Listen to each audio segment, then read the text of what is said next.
네, 할렐루야. 좋은 아침입니다.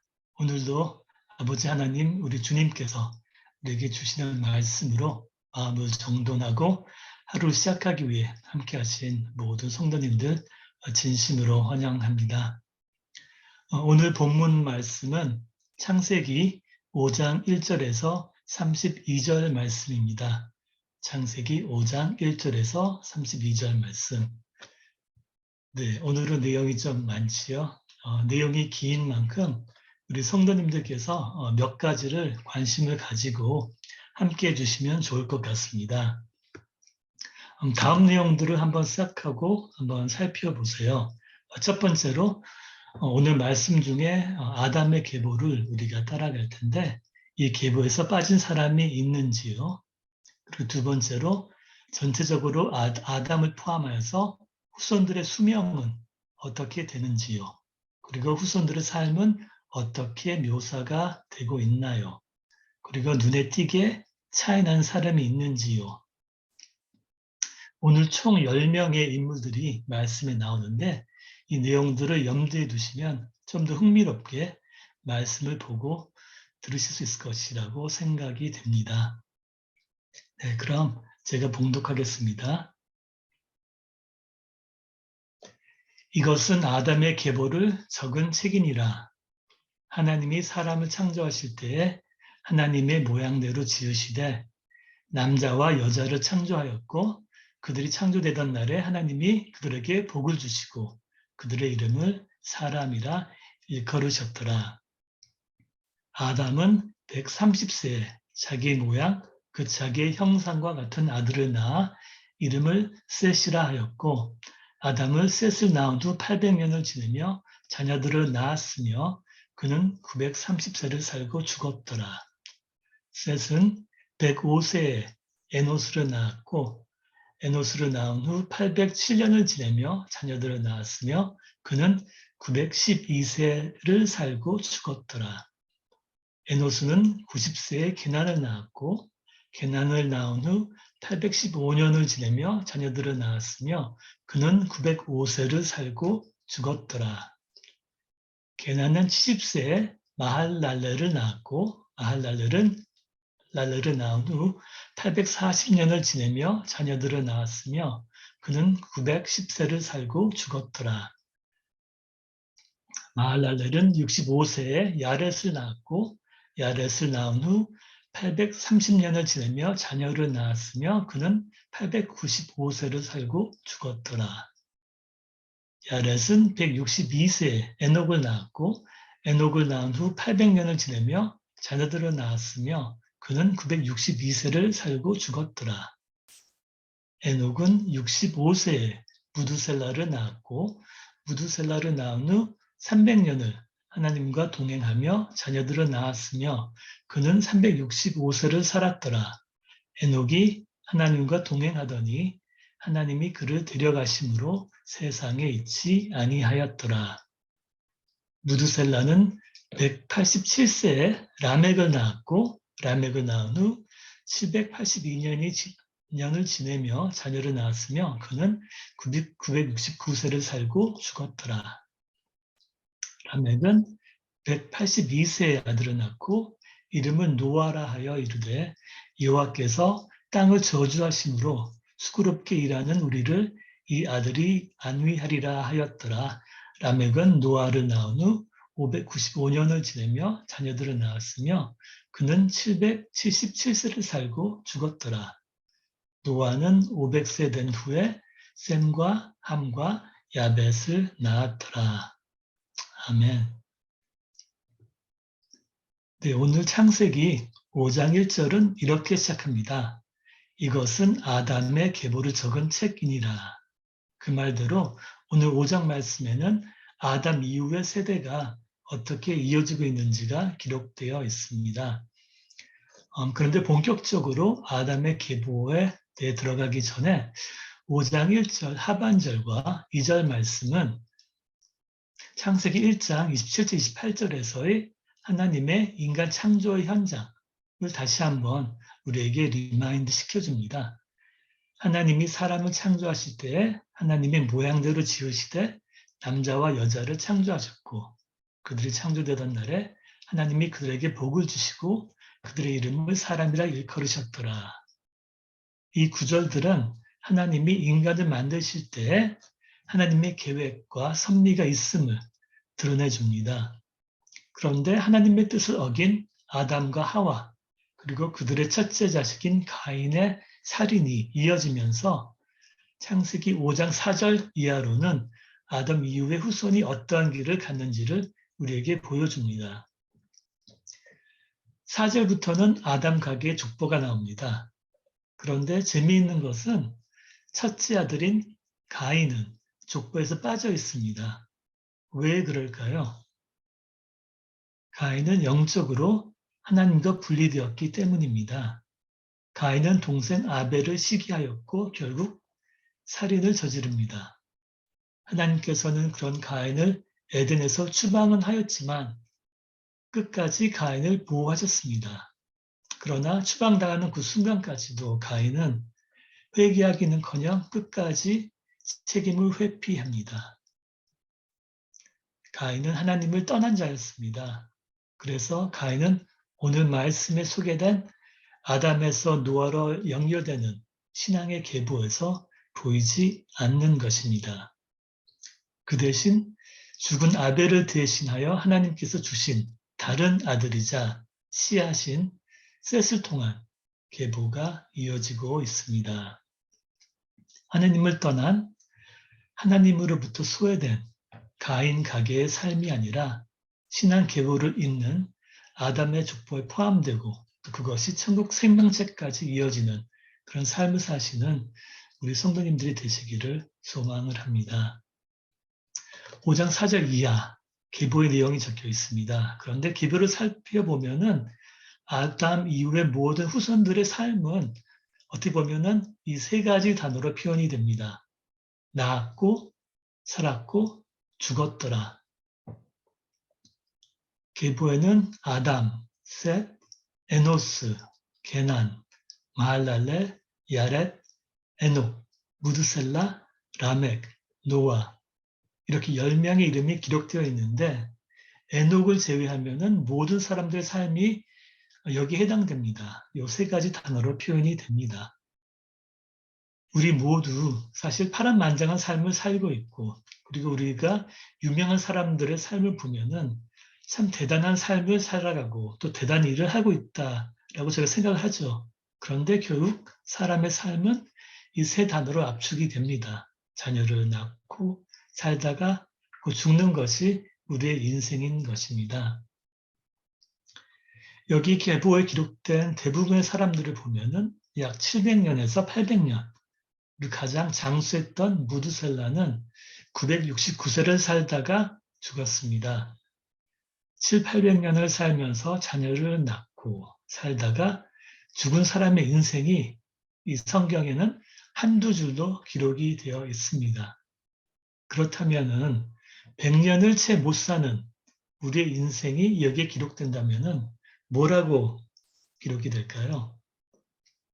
간단하게 살다 죽었더라 한 단어 정도로 표현이 될까요? 아니면 개인 기록은 생각할 수도 없고 야담은 셋을 낳은 후 800년을 지내며 자녀들을 낳았으며의 표현에 사용된 자녀들이라는 단어에 이 한 단어에 다른 형제 자매 사촌들과 뭉뚱그려 표현이 될까요? 어떻게 보면은 참 허무합니다. 그렇죠? 천년이 하루 같은 하나님의 시각에서 본다면은 우리 인간의 일생은 참으로 잠시 있다가 사라져버리는 연기와 같습니다. 오늘 말씀에 등장한 사람들과 그 동시대에 살았던 모든 사람들도 마찬가지입니다. 모두 잠시 있다가 사라져 버렸습니다. 계보에 나오는 인물들 중에 특히 에녹이 이 세상에 살아간 날이 가장 적습니다. 23절에 보면은 그는 365세를 살았더라라고 되어 있습니다. 다른 이들과 비교하면은 상당히 적은 수치입니다. 그렇다고 우리는 에녹이 불행한 삶을 살았다라고 말할 수 있을까요? 인간적인 관점으로 본다면 에녹은 상대적으로 단명했습니다. 우리 기준으로. 그리고 외향적으로 본다면은 인생을 충분하게 누리지 못하고 일찍 가버린 안타까운 삶을 살았다고 할 수 있습니다. 그럼 실제로 그의 삶은 어땠을까요? 제가 우리의 인생은 잠시 더 사라지는 그런 삶이라고 말씀드렸는데 그런 우리의 인생에 참 의미를 부여해주는 구절이 아까 저희가 초반에 봤던 5장 1절 하반절과 2절입니다. 다시 한번 보면은 이렇게 되어 있죠. 하나님이 사랑을 창조하실 때에 하나님의 모양대로 지으시되 남자와 여자를 창조하셨고 그들이 창조되던 날에 하나님이 그들에게 복을 주시고 그들의 이름을 사람이라 일컬으셨더라. 하나님께서 창조하신 우리는 단지 낳고 살고 죽기 위한 그런 존재로 지어진 것은 아닙니다. 하나님은 사람을 자신의 모양대로 형상대로 지으셨고 그들에게 복을 주셨고 그들을 사람이라 영명하셨습니다. 하나님은 인간과 함께 소통하면서 또 교제하면서 동행하기 위해서 인간을 이 땅 가운데 창조하신 것입니다. 자신의 모양대로 인간을 지으시고 그들을 복 주시고 또 그들을 호명하신 것은 그들과 함께 교제하면서 함께 동행하시기를 원하셨기 때문에 그렇습니다. 이러한 하나님의 뜻과는 반하는 삶을 선택했던 아담과 하와로 인해서 인간은 낳고 살고 죽는 이러한 죽음의 삶을 피할 수가 없게 되었지만은 창세기 5장은 다시 한번 하나님의 원래의 계획이 그리고 의도가 무엇인지를 알려줍니다. 내가 너와 함께하기를 원한다 라는 하나님의 메시지를 우리에게 다시 한번 알려주고 있는 것입니다. 우리와 함께하기를 원하시는 하나님의 계획을 드러내는 인물이 바로 에녹입니다. 21절에서 24절 말씀을 보겠습니다. 에녹은 65세에 무두살라를 낳았고 무두살라를 낳은 후 300년을 하나님과 동행하며 자녀들을 낳았으며 그는 365세를 살았더라. 에녹이 하나님과 동행하더니 하나님이 그를 데려가심으로 세상에 있지 아니하였더라. 성경 말씀은 두 번이나 반복해서 에녹이 하나님과 동행하였다고 말합니다.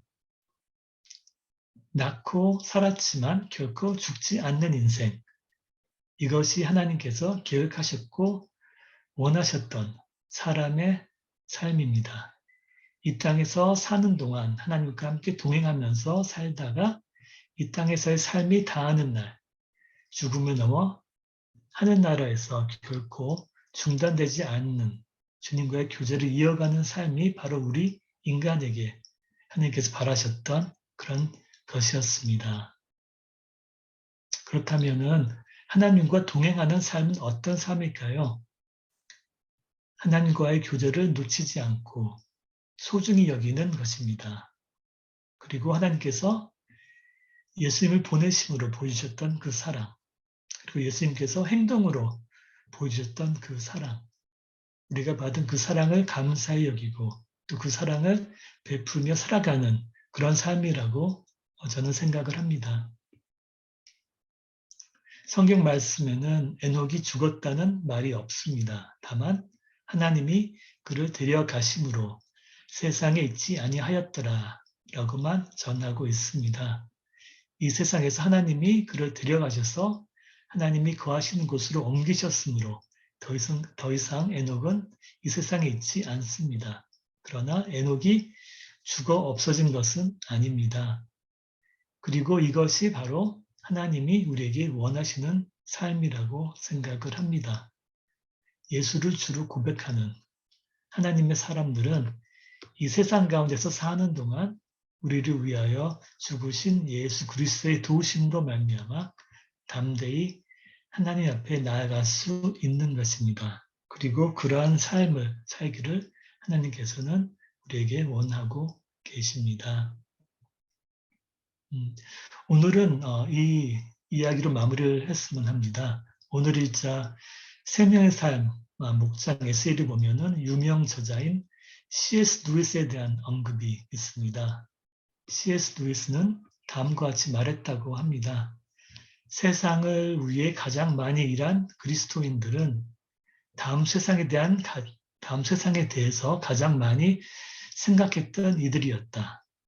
그들의 마음이 천국에 사로잡혀 있었기 때문이다. 그러나 대부분의 그리스도인이 다음 세상에 대해 더는 생각하지 않게 되면서 기독교는 세상에서 힘을 잃고 말았다. 그리고 C.S. 루이스는 다음과 같이 다짐을 했다고 합니다. 천국에 대한 소망이 다른 욕구에 짓눌리거나 밀려나지 않도록 하자. 나 자신이 그 날을 위해 나아갈 뿐만 아니라 다른 사람들도 그 날을 향해 나아가도록 돕는 일을 내 삶의 주된 목표로 삼자. C.S. 루이스가 고백했던 것처럼 오늘 하루도 주님과의 교제를 소중히 여기고 주님께서 보여주신 사랑에 감사하며 또 그 사랑을 주위에 나눠줄 수 있는 우리 AKPC, 우리 여신 한인 장로교회 성도님들이 되시기를 소원합니다. 기도하겠습니다. 아버지 하나님, 새로운 하루를 선물로 주신 아버지께 감사드립니다. 이 소중한 하루, 우리와 동행하시길 원하시는 주님과 쉼없이 교제하는 하루가 되게 하옵소서. 주님과의 교제가 죽음을 넘어서는 영원한 교제임을 깨닫게 하시고 우리의 짧은 인생 가운데 세속적이고 허무한 것을 추구하는 대신 실제하시는 주님과의 교제를 추구하는 우리가 되게 하옵소서. 예수님 이름으로 기도드립니다. 아멘. 네, 몇 가지 기도 제목을 나누고자 합니다. 예수 그리스도의 구원 사역으로 말미암아 신앙 계보를 이어가고 있는 우리가 진정한 그리스도인으로서 살아가고 또 주님과 동행하는 삶을 살아가기를 소망합니다. 그런 우리가 될 수 있도록, 우리 가정이 될 수 있도록, 우리 AKPC 공동체가 될 수 있도록 기도하기를 원합니다. 세상 곳곳의 전쟁과 자연재해의 소식을 들을 수가 있습니다. 참으로 마음 아픈 일이 아닐 수 없습니다. 주님의 평화와 평안, 위로와 회복이 이 모든 곳에 임하시기를 함께 기도했으면 좋겠습니다. 그리고 많은 환우분들이 계십니다. 주님의 손길이 환우분들과 이들의 가정을 위로하고 보듬어 주시기를, 그리고 필요로 하는 것을 채워주시기를, 그리고 무엇보다 힘들수록 주님께 의지할 수 있도록 붙잡아 주시기를 기도해 주시면 감사하겠습니다. 마지막으로 우리 교회 교육자분들과 가정을 위해 기도합니다. 휴가 중인 교육자분들 재충전 잘 하시고 성령 충만하고 건강한 모습으로 돌아오시기를, 그리고 휴가 중인 분들의 빈 자리가 느껴지지 않도록 더욱더 열심과 사랑과 섬겨주시는 우리 현재 남아 계신 교육자분들, 그분들께 하나님의 사랑과 축복이 임하시기를, 그래서 우리 교회가 어긋나지 않고 주님께서 바라시는 참된 교회의 모습으로 거듭날 수 있기를 기도 부탁드립니다. 네, 함께 기도하겠습니다.